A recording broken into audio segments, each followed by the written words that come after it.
J'ai commencé le sport automobile il y a plus de 25 ans. J'avais gagné le volant Elf à l'époque, en 1995. J'ai commencé à monoplace jusqu'en 2002 à faire des essais en Formule 1 chez Renault. Et à ce moment-là, je suis parti juste après chez Porsche faire de l'endurance, les 24 heures du Mans, les 24 heures de Nürburgring, etc. etc.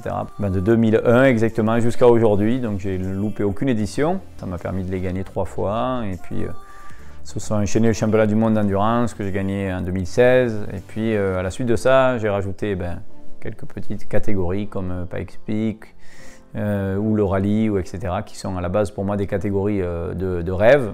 Et ça aussi m'a apporté pas mal de succès. Bon, je pense que forcément pour un Français, les 24 heures du Mans, c'est la plus belle course parce qu'il y a énormément de monde, de stress, de pression. C'est qu'une course par an. Je pense de toute manière d'avoir qu'une course comme le Mans ou même Pikes Peak, que ça soit qu'un week-end, une épreuve, ça rajoute un stress énorme. Ce n'est pas un championnat. Un championnat, quand tu le gagnes, tu le vois venir, entre guillemets. Toute l'année, tu penses à ça, tu te prépares, mais petit à petit, le championnat se déroule. Le Mans ou Pikes Peak, c'est une épreuve, un week-end, et là, tu dois être au top ce jour-là. Ça t'apporte un stress supplémentaire, mais aussi un plaisir énorme quand tu arrives à atteindre ton but. Voilà, ça c'est assez fou, c'est que par exemple il y a des voitures qui m'ont apporté du succès. Je pense par exemple à Porsche en 2016 avec gagner le Mans et le championnat du monde, c'est ce que tu pouvais rêver de mieux. Pourtant c'est pas une voiture qui était agréable à conduire ou qui était facile à conduire. C'est assez dingue parce que souvent on dit oui, c'est quand tu gagnes que tu vas aimer ce circuit ou cette voiture. A l'inverse, le Porsche RS Spyder, ce qu'on avait gagné au championnat américain à l'époque de 2006 à 2009, ça c'était la meilleure voiture. Vraiment la plus équilibrée entre puissance et grip mécanique et châssis en termes d'aérodynamique, etc. Ça c'était la meilleure voiture, la plus rigolote à conduire, celle qui, plus à la limite tu voulais, tu poussais dans le matériel, plus tu avais de résultats. Il y a eu aussi l'Audi en 2012 au Mans qui était une très bonne voiture alors que pourtant on n'a eu aucun succès avec. Et par exemple le Mans 2010 où là on a gagné, et on a toujours le record de distance et je pense que pourtant dans mes 21 participations ça fait partie de mes top 3 plus mauvaises voitures à conduire. Donc c'est assez dingue, c'est que pour ça il y a des voitures des fois qui malheureusement à cause de la chance ou de circonstances n'auront pas de résultats. Et à l'inverse, il y en a d'autres qui passent au travers toutes les embûches, peut-être parce qu'elles sont très robustes, c'est pour ça qu'elles ne sont pas agréables aussi, mais qui t'apportent du succès. En fait, comment c'est venu et depuis quand? Ça fait maintenant quand même une dizaine d'années. Quand j'ai commencé ma passion, qui est en fait les rallyes, je me suis dit je vais faire ma propre voiture. Alors vous allez dire je vais monter ma propre voiture, donc c'était forcément une Porsche. J'ai beaucoup pensé que c'était l'usine qui m'amenait une voiture, etc. au rallye des Cévennes, ce qui n'était pas du tout le cas.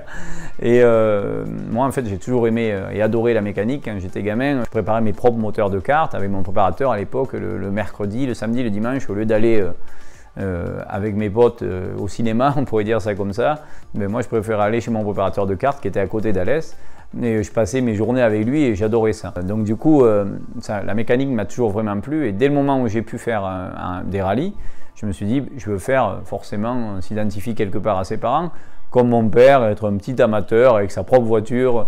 Alors j'avais le côté pilote d'usine à Porsche et puis d'un coup j'arrivais à Alès et je me retrouvais avec des copains d'enfance où on faisait ma voiture pour aller faire les rallyes locaux, quoi. Et donc on a commencé ça comme ça et puis petit à petit forcément que ça m'a plu. Bon, j'en ai jamais fait assez puisque c'est toujours que 2, 3, 4 par an, c'est pas beaucoup, mais on a toujours fait dans le même esprit et puis finalement les résultats sont quand même, en tout cas au niveau régional ou français, commencé à être plutôt corrects.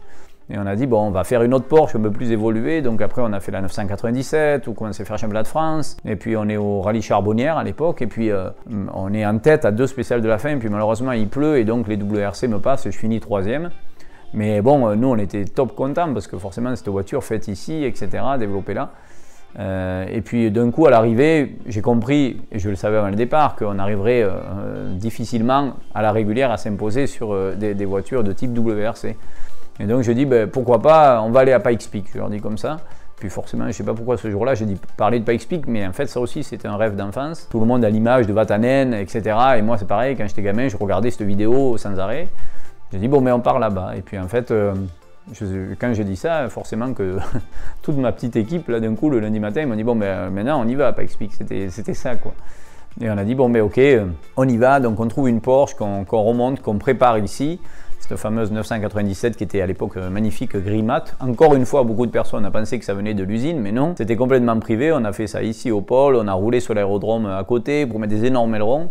Et puis on part à Pikes Peak. Malheureusement, on gagne la catégorie, mais on finit deuxième pour 17 millièmes, ce qui était une énorme déception. Et puis à partir de là, Pikes Peak a commencé. Et de ce Pikes Peak, finalement, RD Limited a commencé à grossir, grossir. On a pu à terme vendre notre voiture à Volkswagen il y a quelques années, ce qui est devenu la Volkswagen électrique. Et puis après est arrivée l'idée de Dakar, où maintenant on fait nos propres voitures. Maintenant aussi à l'Est, on organise pour Michelin le Michelin Driving Experience. Donc on fabrique toujours des Porsche historiques. Mais à la limite, ça c'est presque un métier plus de niche, quoi. C'est pas là où on passe le plus de temps. Moi j'ai toujours, et plus que jamais, mon activité professionnelle qui est le circuit. Donc je fais ça à côté, mais ça me prend énormément de temps. Mais aujourd'hui, la structure a 7 employés, j'en veux pas plus. Je dis toujours j'en veux pas plus, mais je suis obligé de faire grossir ce truc-là parce qu'on a des demandes, parce qu'on a beaucoup d'activités et parce qu'on s'amuse, c'est aussi ça qui est important.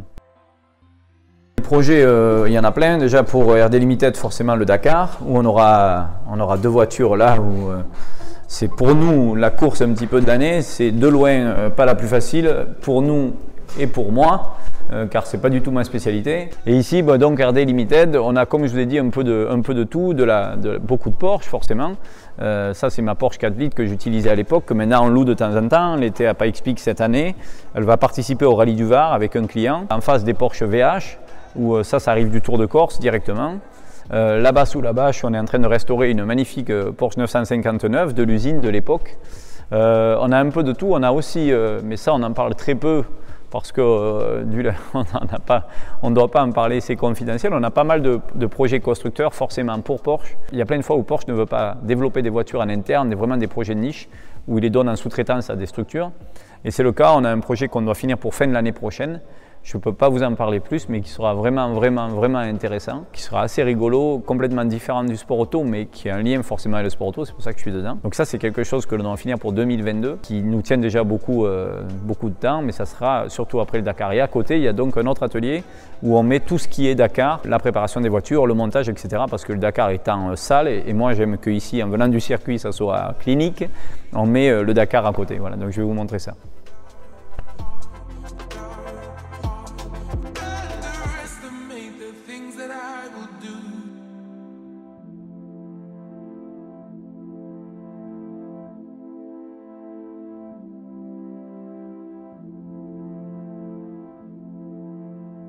Alors le Dakar, en fait, un petit peu comme Pikes Peak, un petit peu comme les rallyes, c'était un rêve de gosse. Première année, c'était en 2014, j'ai participé, et puis je ne peux pas dire que c'est une catégorie qui me plaît. C'est assez dingue, c'est plutôt un défi humain, d'équipe, vraiment d'équipe, parce que le Dakar c'est terrible pour l'équipe, pour les mécanos. C'est la catégorie la plus dure qui peut exister. Pikes Peak est très dur, mais tout ce qui est les 24 heures du Mans ou des rallyes, même le Monte Carlo, le Tour de Corse, etc., même avec une Porsche, ça n'a rien à voir avec le Dakar. Le Dakar c'est intense. Malheureusement, la préparation doit être vraiment, quand tu construis ta propre voiture comme on fait maintenant, très minutieuse, parce que tout est mis à rude épreuve, la mécanique, les hommes. Et moi au volant, en fait, comme c'est pas du tout ma spécialité, c'est là où je galère de loin le plus. Comme je dis toujours, on a le tennis, le ping-pong, le squash, forcément qu'on a une raquette et une balle ou un volant. Et ben nous c'est pareil, on a les pédales, le volant, le levier de vitesse, sauf que là c'est vraiment différent. Donc voilà, on fabrique tout ça ici maintenant. On a commencé, en tout cas chez RD Limited, ça sera la 3e année, à faire notre propre voiture. On est parti d'une base de Peugeot qu'on a tronçonné derrière, on a gardé qu'une petite partie du châssis, puis au fur et à mesure, les années passant et les pièces forcément devenant plus rares, on a été obligé de développer nos propres pièces. C'est très difficile pour une petite structure, mais néanmoins super enrichissant, et c'est ce qui nous plaît, parce qu'on apprend toujours quelque chose. Et moi c'est ce qui me plaît aussi, c'est d'explorer de nouvelles catégories. Pourquoi? Pour sans arrêt avoir des nouvelles idées. Par exemple, dans un mois, je vais faire une course aux États-Unis qui s'appelle la barre à 1000. Ça part de Californie, ça va au Mexique. Il y a très peu de Français qui le font, ou quasiment aucun, je pense. Mais je vais juste là-bas justement pour découvrir quelque chose. Et peut-être que ça m'amènera des idées pour après, pour la structure, pour l'équipe, etc. ou pour moi-même. Donc le Dakar, mon meilleur résultat a été une année 8e. Quand c'était en Argentine, c'était beaucoup plus facile qu'aujourd'hui parce qu'il y avait très peu de dunes. C'est le cas de tout pilote qui ne sont pas de pilotes de rallye raid, même pour les pilotes de rallye. Maintenant, c'est vraiment difficile parce qu'on fait sur 15 jours de spécial, on fait 12-13 jours de dunes. Donc quand vous venez du circuit ou d'habitude vous passez au centimètre, là vous vous retrouvez dans un univers où vous passez au kilomètre. Donc pour moi, c'est pas facile. Mais en tout cas, j'essaye de persévérer. On fait pas mal d'essais. On va retourner au Maroc dans quelques jours. Donc on fait 2 voitures, comme vous pouvez voir là. Ça, c'est ma voiture de l'année dernière qui nous sert vraiment aujourd'hui de test. On repart avec au Maroc. On l'a fait évoluer sans arrêt. Ça, c'est le prochain châssis qui vient d'arriver, qu'on a sablé et qui va être peint et qui va être remonté. Et d'ici 15 jours, la voiture sera sur roue. Le moteur est d'ores et déjà prêt à côté. Il a été assemblé hier. Comme vous pouvez voir, les supports moteurs sont là, le carter d'huile est là. Donc il n'y a plus qu'à le mettre dedans. Alors vous allez dire, oui, ça paraît un peu bizarre, mais là, grosso modo, vous avez une voiture en pièces et que l'on va rassembler pour rouler avec début novembre. Voilà. Donc savoir que tout ça part fin novembre, début décembre. Donc forcément, il n'y a pas beaucoup de temps. Une équipe pour le Dakar, chaque année, nous on part entre 13 et 15 personnes là-bas. Ça paraît énorme, mais à la fois c'est très petit quand vous avez 2 voitures et que tous les soirs vous rentrez à 7, 8, 9 heures du soir. Ben, les nuits sont courtes, quoi. Donc au fur et à mesure, je compare un peu ça quand vous faites les 24 heures du Mans dans une bonne équipe, vous finissez 24 heures, vous n'êtes jamais fatigué. Parce que vous avez des bons équipiers, une bonne voiture, etc. Tout se déroule bien ou déroule bien. Quand d'un coup vous vous retrouvez au Dakar et que vous êtes un amateur plus, on pourrait dire ça comme ça, forcément vous avez quand même l'enjeu performance qui est là. Donc tous les soirs vous arrivez forcément plus tard que les premiers, parce que vous n'êtes pas aussi bon que les premiers, mais vous utilisez beaucoup le matériel, vous usez beaucoup le matériel parce que vous essayez d'être compétiteur. Donc les nuits pour les mécanos, les pauvres, sont très courtes. Et c'est la seule catégorie où quand je conduis, je pense quand même vraiment à la voiture en me disant bon, on va essayer de ne pas tout casser parce que sinon ce soir ça va être difficile et demain ça le sera encore plus, etc. etc. Donc c'est vraiment un challenge difficile, mais qu'on continue à avancer et qu'on espère progresser. Grosso modo, pour nous, c'est quasiment une année. Parce que vous envoyez le matériel début décembre, il va revenir mi-février, fin février. Donc il vous reste grosso modo 9 mois pour avancer, évoluer, faire évoluer la voiture, essayer de comprendre ce qui ne s'est pas bien passé. Et c'est ça qui est difficile. C'est que si vous partez d'un produit que vous achetez clé en main, vous avez l'avantage, c'est que vous n'avez rien à inventer. Je prends l'exemple d'une Polo R5 en rallye par exemple. C'est ce que là, vous pouvez tout inventer. Et c'est un peu comme Pikes Peak. C'est que c'est super pour l'équipe parce que forcément qu'on peut tout créer, on dessine sans arrêt des choses, etc. etc. Vous avez un dessinateur, mais c'est à la fois terrible parce qu'il n'y a jamais de limite. Et donc on va créer quelque chose, mais moi dans ma tête j'ai déjà le coup d'après qui est prêt et qu'il faut qu'on mette en place, etc.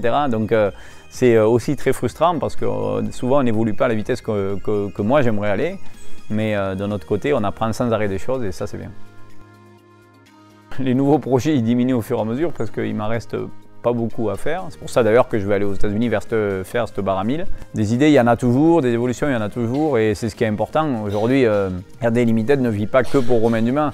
Il y a des clients à côté, donc tout ce qu'on apprend par mois, on peut le transférer aux clients, ça c'est important. Mais après, à la fin du compte, l'essentiel c'est qu'on apprenne tous ensemble, qu'on grandisse tous ensemble, qu'on évolue tous ensemble et qu'on ait toujours l'esprit de compétition. Aujourd'hui, ici, c'est pas destiné RD Limited à des coupes de marque ou des choses comme ça où on n'a rien à apprendre parce que moi ça ne m'intéresse pas.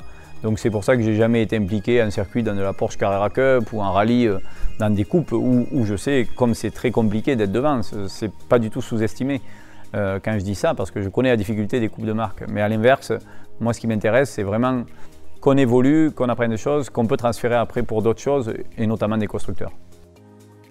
Ça fait maintenant quelques années, je pense que depuis même que j'ai commencé le rallye, en fait à mes débuts, même en 1995, quand j'ai commencé avec cette voiture qui est là d'ailleurs, la Formule Campus de l'époque, déjà GT2i était partenaire et m'avait à l'époque, je me rappelle, offert des gants, etc. etc. Alors quand tu débutes, forcément que c'était j'avais 16 ans à l'époque. Plus récemment, on pourrait dire, depuis qu'on a commencé RD Limited et le rallye, etc., ben, j'ai toujours été avec GT2i, donc depuis 2009, et forcément que pour nous, la chance qu'on a, ben, forcément c'est qu'ils ne soient pas très loin, mais néanmoins on a beaucoup maintenant de colis qui partent tous les matins chez eux et qui arrivent chez nous, et d'avoir une facilité comme ça d'accès en termes de commandes et de rapidité, ben, c'est très important dès le moment où on a une structure où, comme je vous ai déjà expliqué, on ne fait pas que du clé à main, de la pièce montée comme des coupes de marque ou des R5 ou etc. Dès le moment où on est obligé de créer, tous les jours on prend le catalogue et on cherche de nouveaux articles et pour nous c'est très important. Alors avec de l'équipement GT2i, ça doit être dans les années 2012-2013 où vous avez commencé à faire les gants et depuis les années Porsche, on roulait avec une combinaison de marque et de gants. Et moi, d'entrée de jeu, je dis non, je veux avoir mes gants GT2i. Et ils ont accepté. Donc depuis 2015, en tout cas, je pense que tous les 24 heures du Mans, j'ai toujours eu des gants GT2i. Bon, c'est forcément quand on a des belles photos dans un proto et qu'on voit les gants mis en avant, parce que bon, quand on fait une course de 24 heures, c'est vachement important de se sentir bien. Alors moi, je suis pourtant pas un pilote qui fait très attention à sa combinaison, ses chaussures, etc. etc. Mais par contre, les gants, c'est toujours quelque chose que j'ai apporté pas mal d'importance, parce que j'ai des mains très petites. Et bien souvent, si tu prends des gants standards, ils sont toujours très longs ou trop longs pour tout ce qui est changement de vitesse, ou même maintenant, nous, on a l'embrayage au volant, donc il faut avoir quand même une bonne sensibilité. Et donc, c'est toujours important d'avoir, en tout cas pour moi, des gants bien à ma main. Pourquoi ces gants? C'est très simple, c'est qu'on a passé un petit moment au début à essayer d'avoir une paire qui allait exactement à ma main. C'est très important d'avoir des gants qui collent extrêmement au doigt pour moi, pour avoir une très bonne sensibilité, donc très fin.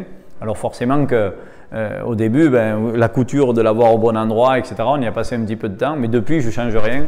À chaque fois, c'est copier-coller, je pense, depuis 2015, tous mes gants sont exactement les mêmes. Comme je vous ai expliqué, vous voyez, avec ma toute petite main, ça rentre exactement dans les phalanges et ça finit exactement à la fin de mes doigts.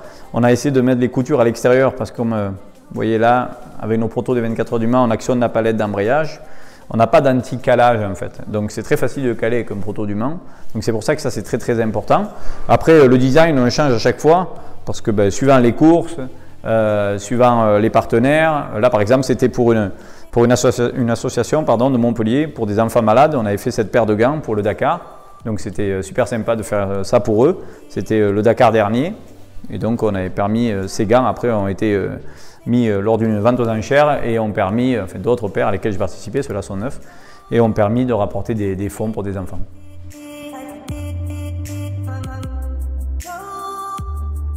It